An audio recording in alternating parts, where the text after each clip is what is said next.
My name is Jason White. I work for the local council of governments around Kansas City called the Mid-America Regional Council. I work on a particular project with regard to Medicaid reimbursement.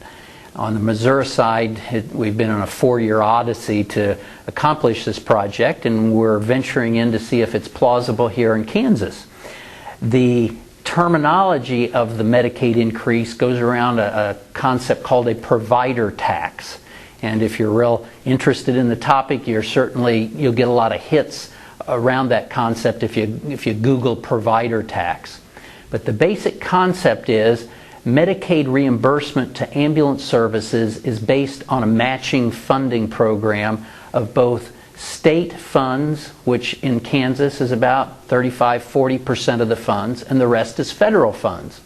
So the basic idea is if you generate additional state funds, you automatically get the federal match.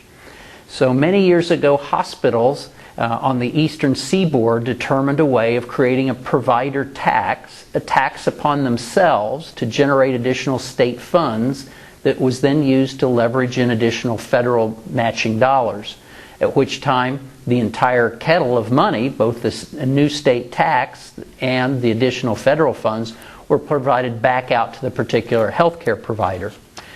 1990, there's actually federal legislation that was written on the topic, and there's federal regulations that make the whole endeavor very complicated. But in spite of that, 46 different states use a provider tax of some form to supplement Medicaid funding for healthcare services in their state. The problem with ambulance services is the law was really designed around the concepts of hospital finance. So to a degree, we're taking a round peg and putting it in a square hole. And to this date, the program that's now up and going in Missouri is the first one in the nation.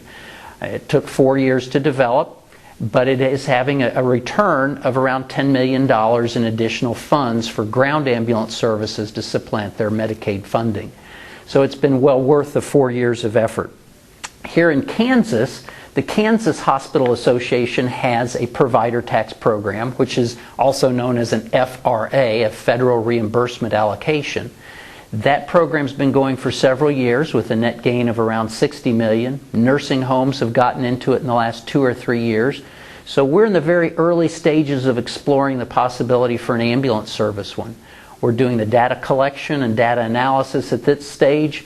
We've got an advisory group of about 12 to 13 folks spread around the state of Kansas in different avocations, and we're in that initial stages of analysis.